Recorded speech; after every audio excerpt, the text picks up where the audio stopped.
My name is Gina Lipsky, and I live in Secaucus, New Jersey, but I play in New York and Amsterdam. I did. I played on the Pro Tour for, it all kind of blends, maybe 2 to 3 years, and then I stopped. But, I had fun, and then I decided it was time to stop. Because I want to do other things in my life. I want to start a family, and it takes a lot of time. And I think that it was really nice of my husband to put up with all the time I spent away from him and traveling. And, there comes a point when he has to come first, and we have to work on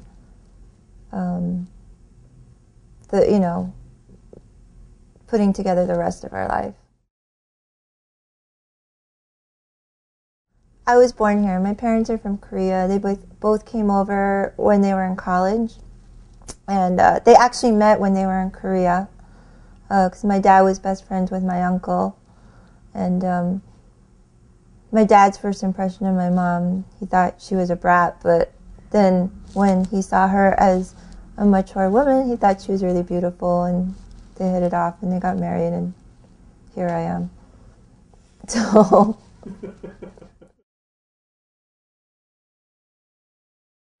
my parents go back a lot. My dad retired, but he consults. And we all went when we were younger. My dad thought it was really important for us to see all of Asia, so for a whole summer when I was in high school, we traveled to Korea, Japan, Hong Kong, Taiwan, Taipei, everywhere. And then I went back in 1988 between my freshman and sophomore year in college.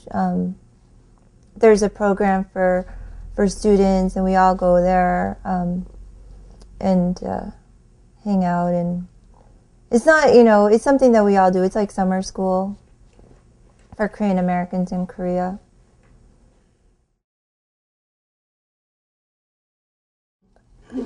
It's always funny because people always ask me, are you from North Korea? And I'm like, well, if I was from North Korea, I wouldn't be here.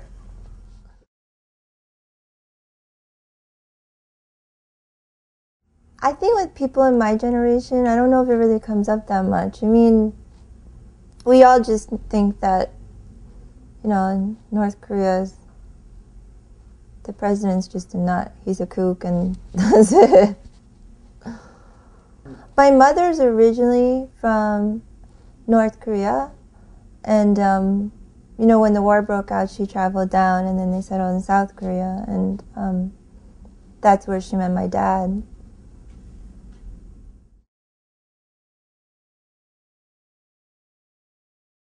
No, I think in my generation, we didn't really experience any of it, especially me, because I was born and raised here, so I don't have really strong feelings. I know that my parents would love to see them, reunite and to have North Korea be free again.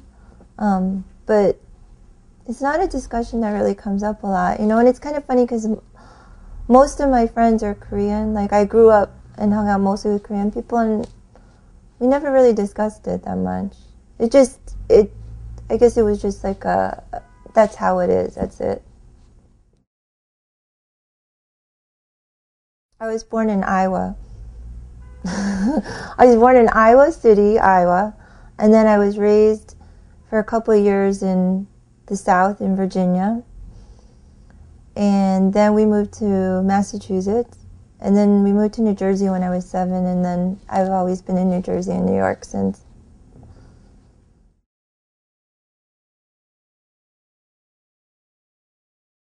I think I want to say yes, but I can't really remember. I know that when I was applying for colleges, my dad wanted me to apply to Duke, and my mom was dead set against it. She didn't want us going back to the South.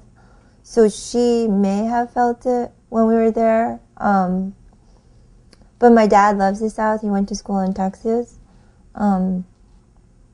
And I know where I grew up when I was little, there were only like 4 or 5 Asian families and 1 black family. And I may have gotten the occasional teasing when I was little, but not when I got older. Like, I didn't feel like there was any prejudice where I grew up, and certainly not when I went to high school, because I went to private school, and it was very diverse.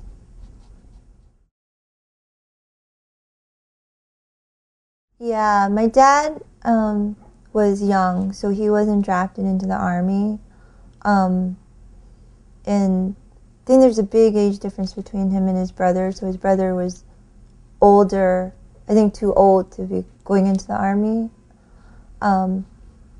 They remember the war, and they lived through it, but they weren't in the Army. And then my mother almost died during the war, and then we had an uncle that she had an uncle that saved her life. Like, she got like a bomb exploded and something went in her arm, and she almost bled to death, but he saved her. And then we always get the, like, when we were kids, like, you better finish everything on your plate. You know, you didn't live through the war. People are starving, and, you know, you should appreciate this. You should appreciate that. So we always listened. Yeah, that always was, like, weird to me. But they all, you know, they went through periods where they really starved. And then my mom said, like, they stole her dog and ate it. Her I don't want to say her maid. Her maid stole her dog and ate it, and she was really sad. So that made me eat. But when she's like, when I'm like 7, and she's like, oh, you know, we were starving during the war and people don't have food, I'm like, well, they can have it. But then she's like, but they ate my dog, and then I felt really bad, so then I would eat my food. And actually, it's a good thing, because now I eat everything. Like, I'll try anything. And, like, my husband, Steve, like, he's very picky, but he never had to eat anything. Like, you know, he was allowed to eat whatever he wanted. If he didn't like it, he didn't have to eat it. But in my house, it was like, you're not leaving the table until you eat it. I've been playing since 1997. I actually started, actually, I never, like, growing up, I never went into a pool hall. I never thought about it. I was never exposed to it.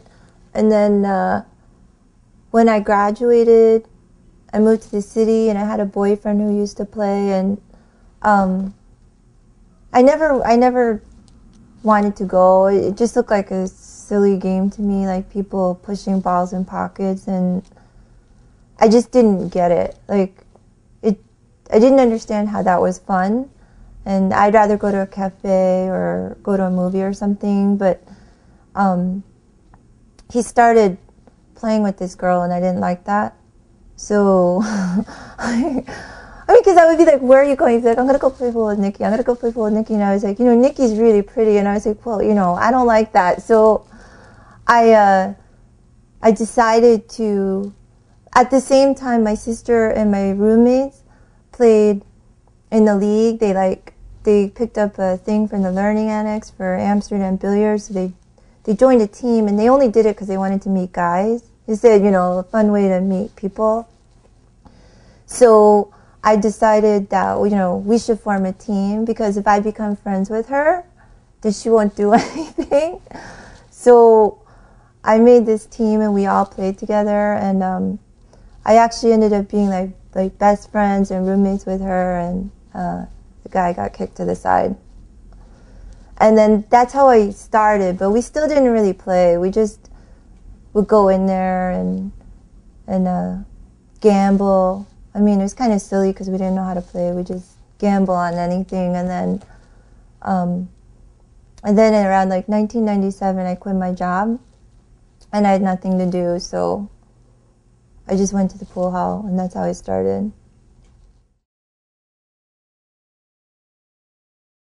Right now, I'm a transaction manager in a law firm, and at the time, I was in advertising, and then I decided to, when I graduated from college, I was going to go to law school. My parents said no. They said that I'd probably hate it and I should work first. So I worked in a law firm, and I didn't like it, so then I left and I went to advertising. And then that really sucked because I got paid nothing and I hated it. Then I decided to go back to legal work because it was easy, and I ended up at Goldman Sachs, and I didn't like it, so I quit and I had nothing to do. And so I took some time off and hung out at the pool hall, and then I decided to go back to work, and now I'm just working I work in investment management and for a law firm, and I like it.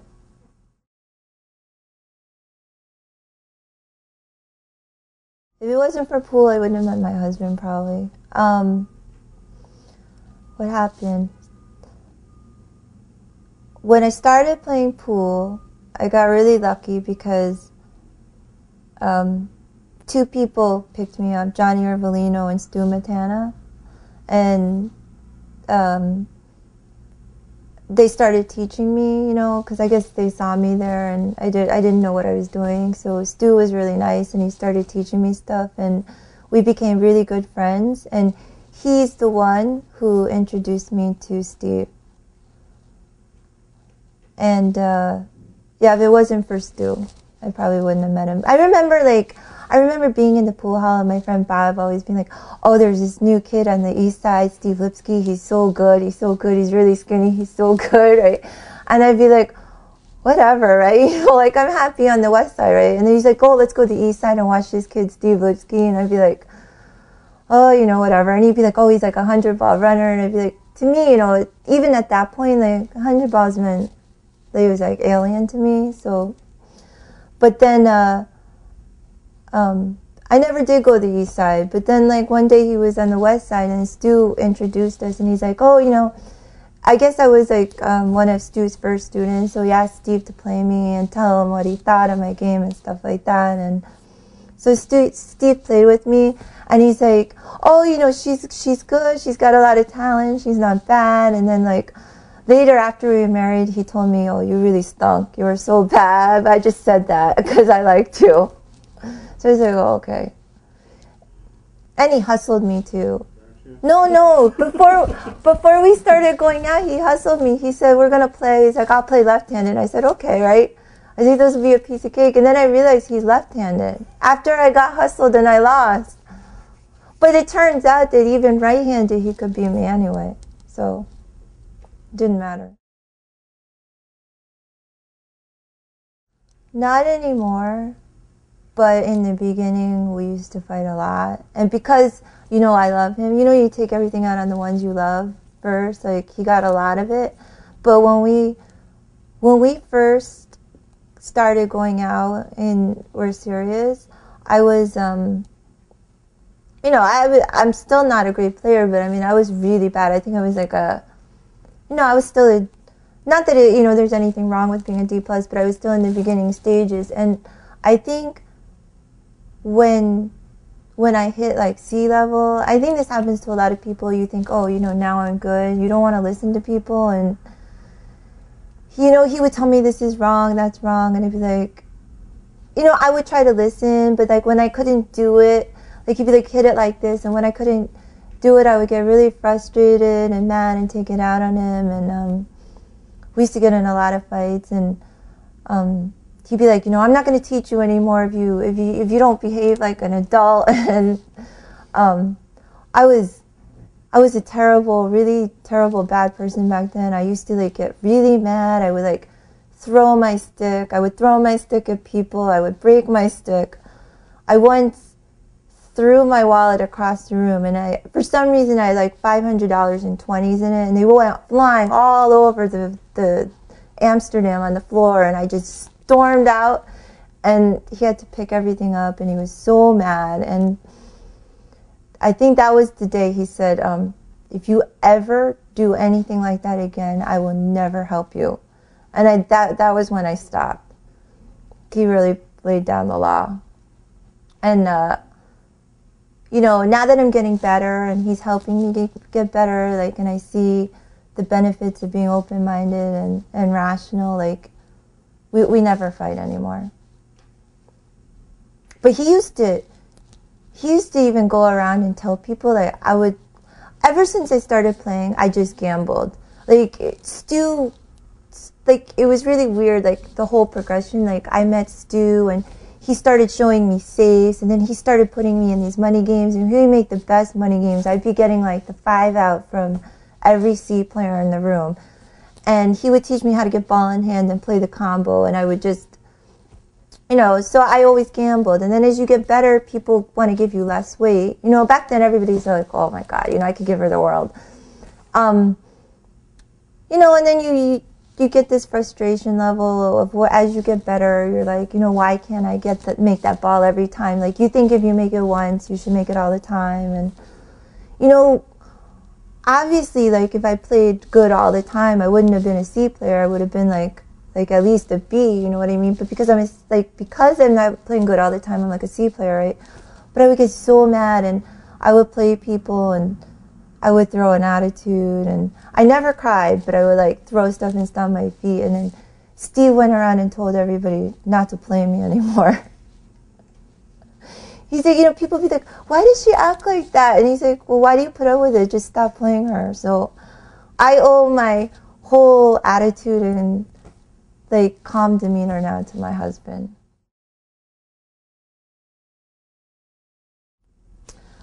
I don't play as much as I used to. When I was really into the game, I used to play every day. I would go to work, and then as soon as I got out of work, I would just go home and change. I wouldn't even eat. I would just go to the pool hall and play pretty much all night, like 4 to 6 hours, get home by like midnight, go to sleep, wake up. And then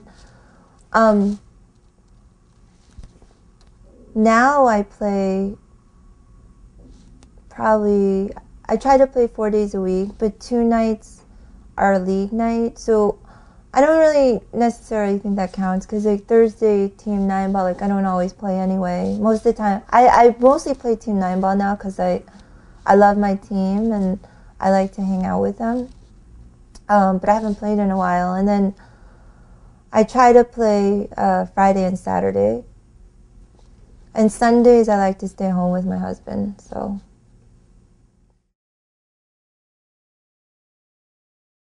He actually plays so little that he'll only come in when he has a game. He tries to make time to help me. If he's not playing, he's always there watching me, and he'll comment and tell me what I did right or wrong or what I should work on. Right now, when I was playing seriously and playing the tournaments and stuff like that, we played more. Like, he would definitely play with me to try to help me, and we would play a lot of scotch. Because obviously if we played a set, I probably wouldn't get to the table that much. So we played a lot of scotch doubles so I could see the patterns better. Now, like, we get in such like little time that when I do go, I want to play a set with somebody. Like, now I want to go and have fun. You know, I don't want to practice or do drills or anything. I just want to have fun. And to me, having fun is just playing with my friends and not being too serious. Being serious, but, not being like, I got to win or else I'm going to die.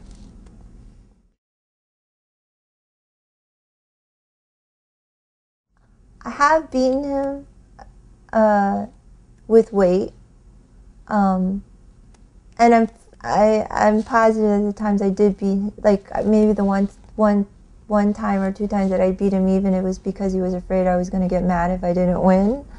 But the thing is, that's part of why we don't play a lot now, because he gets so little time in that I respect if he wants to play somebody really good. Like, he likes to play Danny or Jonathan or Jim or somebody stronger to keep his game up. Like, if he plays with me, it's only natural that his killer instinct isn't going to be there.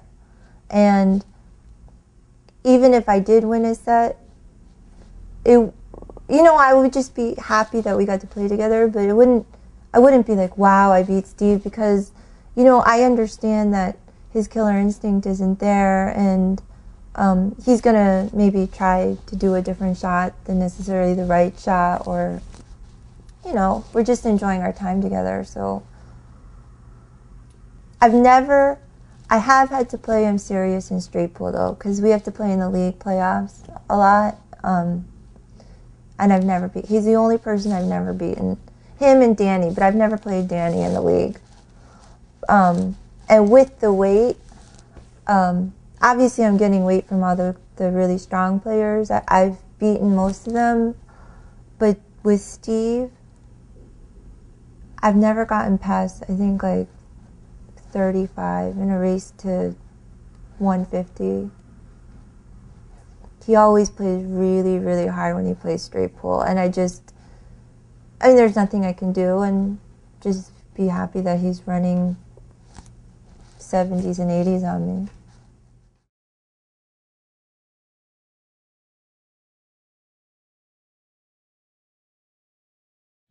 No. Steve is so level-headed. He's never put pool before his life. He loves pool. He loves the art of it. He loves, he loves the art and beauty of straight pool. He thinks it's such a great game. He loves it, and it's in his blood, and he'll never quit. He'll always play, but he's never let it overtake his life. Like, you know, except for in college. But I think until you turn 22, you don't have, I read this someplace, you don't have the full capacity to reason. But, so he played pool instead of going to class. But in real life, no, he would never quit his job to play pool. He would never put pool before me or his family. Like, we both believe that. If anything, I was the one that put pool before everything, because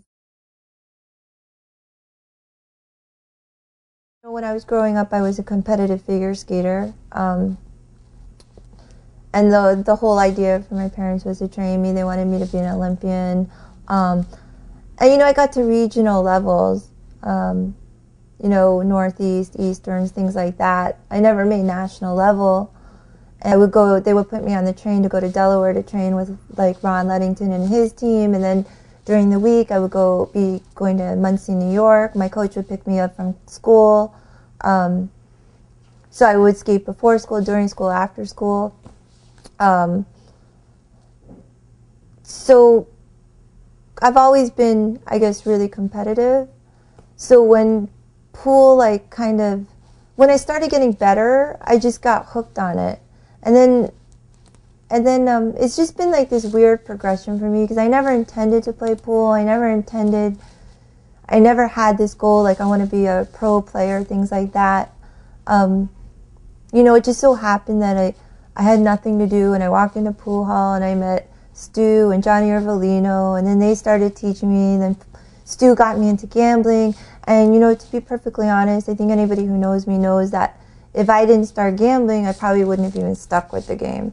Because, like, I come to the realization that I don't love the game. I love, you know, the excitement and the action of, you know, I don't have to gamble all the time now. There was a point where I never even picked up a cue unless I knew I had a money game, whether it be for $10 or, you know, $50 or $200. But, you know, I lived across the street from the pool hall, and, you know, I would go in there, and if people just wanted to practice, I would just go home. I didn't want to play, you know.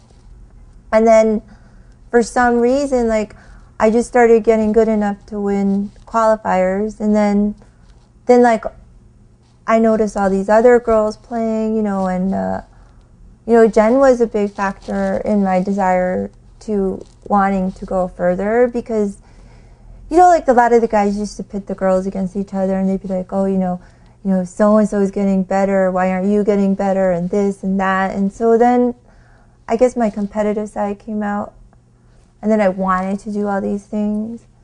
And then, you know, like, Steve would be like, let's go to a movie, let's do this, and I'd be like, no, I have to practice. So if anything, it was me that put pool before everything. And then, you know, I guess I got on tour and then I would travel, and like I started realizing like this actually like takes away from him because he's got to spend all these days alone, you know, and you know, he misses me and I miss him, so I realized like, you know, this isn't what I want to do, and I'm not really sure why I'm doing it, and that's why I decided to stop. And you know, the first tournament I missed was so painful because I wasn't sure I was doing the right thing, and you know, to play on tour, you have to go through this whole painful process of qualifying and winning tournaments, things like that. And I didn't want to go back to that, so I wasn't sure if I was doing the right thing. And the second time it got easier, and the third time I was like, I'm so happy. You know, I'd rather be spending my weekend sleeping late, and you know, but it's different for everybody. But I definitely enjoyed my time on tour. I met so many great friends, and I definitely wouldn't trade my experience.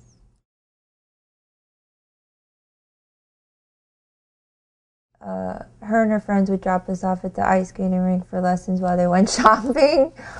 And, you know, I think it's what my parents wanted, because I remember my mom and my dad took lessons, and he would skate with us because he thought it would help me and my brother get more into it. And then, you know, we started going to competitions and things like that. And then I remember one time my brother just said he hated it and quit. And my mom was so upset, so I never said anything. I don't think I loved it, but I don't think I hated it. But I definitely didn't get to have a normal childhood. I didn't really get to go to sleepovers. I couldn't just hang out with friends after school. You know, like when I hit like 7th, 8th grade, you know, like all my friends had boyfriends and they would go to the mall, and I never had that. You know, because any time I had outside of school was spent in the ice skating rink. But I also realized there were a lot of benefits to that, because I didn't have a lot of time to get into the kind of trouble that my friends got into. But I think I just never really thought about it until the time came when my parents were like, well, you know, you could go train in Delaware, and you could get your degree through written, and but you know, the choice was up to me, and I just didn't want that. You know, I didn't want a lifetime in the ice skating rink, because you know, if you don't go to college, you don't go to school, like at that point I'm thinking, what am I going to do, just give lessons for the rest of my life if I don't make it?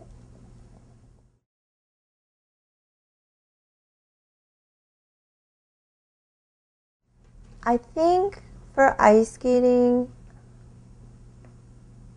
I didn't get as nervous, which is weird because I think it's much more difficult to accomplish a perfect program in ice skating than it is to play a winning set of pool, I think. But because I started when I was a child and I never really had time to think about it, I just did it. It was just something I did. I never got really nervous. In pool, when I played my first pro events, I was really nervous. And I was scared of what people would think, things like that. So, just, you know, in ice skating, it was like I was put into it, and I did it because that's what I thought I was supposed to do. Pool was a choice.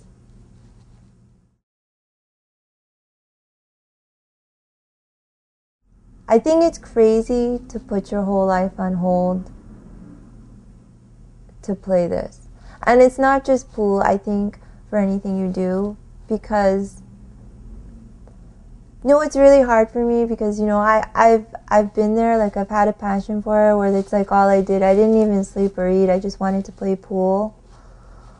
But I think, like, you know, I was fortunate enough that my parents really drilled into me the importance in life. Like, you know, you're supposed to enjoy life. Like my dad always said, you know, it's more important to spend your money going out.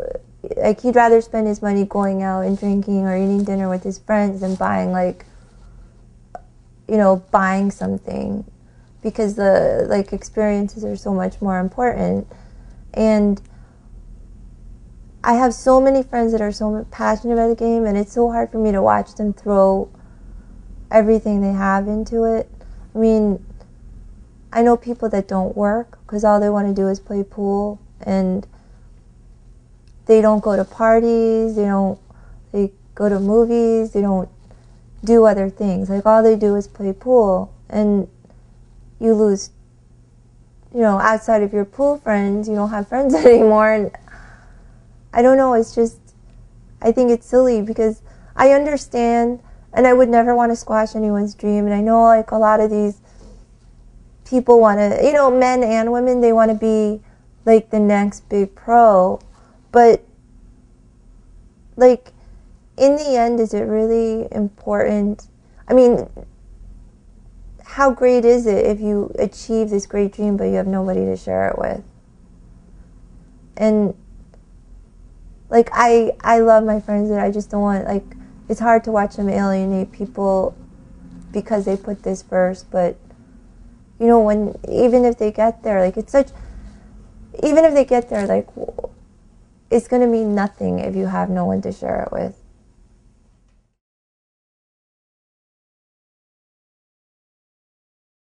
It's really unfortunate to get into this game when you're young and you have no guidance, and you have no one telling you there are other things out there in life. Like, because it's a very addictive game, and it sucks you in. And part of the beauty of pool is that you can never be good enough. You can be the best, and there's always still something to learn. There's like a never-ending point where you've learned everything you can and you've accomplished the most. So especially when you start young and you become older, like you get in your 20s, and you try to explain this to them, they don't know anything else. So, in a way, it's like they're kind of ignorant because they don't know anything else. And then, but they don't realize, like, the more and more you stick with it, the more and more you stuck with it you are.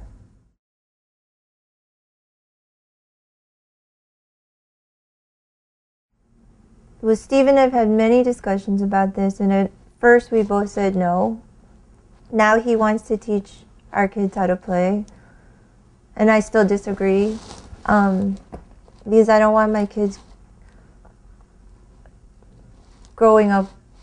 I want them to, like, experience life, and once they get into college and they'll have experienced enough of life to make their own decisions, they can do whatever they want. But I want my kids outside playing basketball and soccer and hanging out with friends and going to sleepovers and doing, like, normal kid things. And we have a very good friend, Nick Schulman, who lived with us for a long time while his parents were upstate. He stayed with us in the city, but we've known him since he was like 11, and he grew up in the pool hall, and he didn't really get to go out and do all these things, and all his friends were always older, and he was really fortunate because he has such a great family, and he had Steve and Genki and Jonathan and everybody showing him different things. So, he grew up and became a normal person, and now he's like this great card player, and he has this great life. But I don't think that I don't think that's the norm. I think most kids who get into it when they're really young, this ends up being all that they know, and I don't want that for my kids. I think actually it's so addictive that if you are really good and you are naturally talented, it's almost a bad thing, because it becomes all you want to do. And if a kid is really talented and really good and gets addicted at a young age, it'll be really sad for them to go through this in life and then just wake up one day and realize what they missed out on. And I think the worst would be to be so good that you could get to a high level but not make it to the top and not make a living out of it, and just become a really broken hard, broken, bitter person. And I've seen a lot of it, and it's not pretty. And, you know, I don't blame them for being bitter, because you have to put a lot of work and heart and soul into this game to be good. And there is, right now at least, there's no reward in it. And, you know, it's a hard pill to swallow, and that's why I just think it's so important not to put it before everything in life.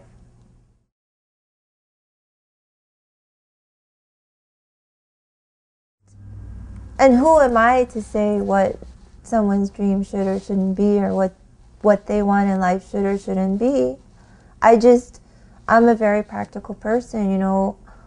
I'm very, you know, and I'm also very set in my ways. You know, I learned from my parents, and, you know, I'm so lucky to have, I'm really lucky to have Steve as my husband, because not only does he understand and appreciate and love the game, and but he's also like my parents. He thinks it's important to have a job, to save for retirement. You know, we don't want to, when we get old and retire, we want to be just as comfortable, if not more comfortable, living the lifestyle we live now. And, you know, we want to have kids. You know, when it's hard to do that if all you do is play pool.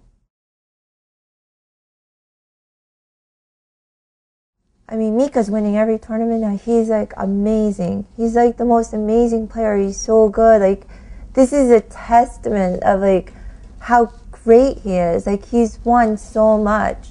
But it's so hard. You know, the guys play, there's so many great players. Like, you know, he's winning because he's that great. Like, he's like Tiger Woods of, you know, pool. But part of why I really respect Mika is because not only is he like this phenomenal player, but he's really smart. Like, he's not going out and spending his tournament winnings. Like, I'm fairly certain he reinvests his money. He has businesses. Like, he's really smart. He's not banking on winning every tournament in the future. I mean, also, you know, I have so much respect for Tony Robles. I mean, Tony is like such a great player, but at the same time, he uses his talent to do really responsible things. Like, he gives lessons, he's starting leagues, like, he's making a career out of it other than depending on tournaments to win. Like, that's a lot of hard work and a lot of time that takes away from him being even more of a tournament winner. Like, I don't think people understand, like, giving lessons is really hard. Like, and that's why Steve doesn't like to give lessons, because he feels like it takes away from his game. You know, I've asked Tony that question. I think he thinks it reinforces his game. But regardless, it takes away from his practice time. You know, so, like, to me, I consider Tony a lot like Steve. Like, he has a full-time job. And I respect that so much. Like, he could easily just be like, you know what, I'm great and I want to go play tournaments. That's all I want to do. But he's so responsible.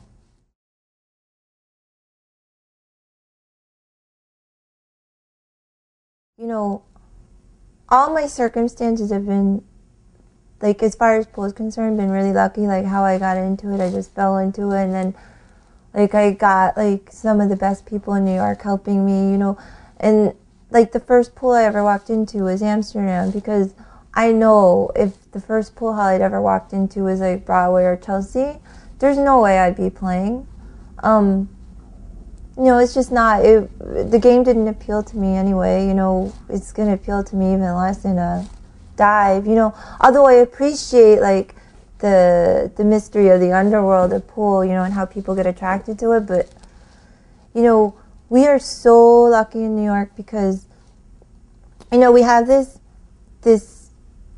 beautiful place that's clean. And I know people complain, you know, I can't get tables or the prices are so expensive, but you know what, like, the pricing does keep out, like, the hustlers and the riffraff and stuff like that, and it keeps it comfortable, you know, where you can go in and you feel safe. And, you know, like, you know, I would go to Broadway and I feel like, you know, I can't open my mouth because bugs are going to fly in, or, like, I'm afraid to, like, touch the wall, you know, and, you know, I feel comfortable in Amsterdam and I love it. And,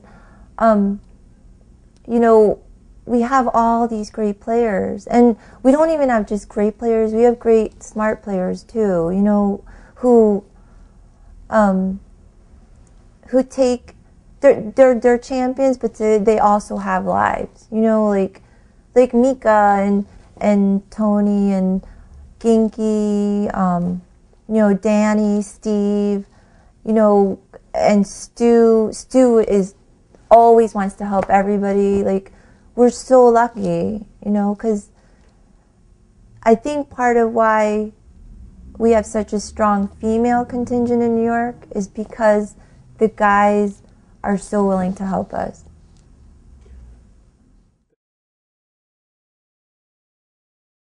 Okay, thank you.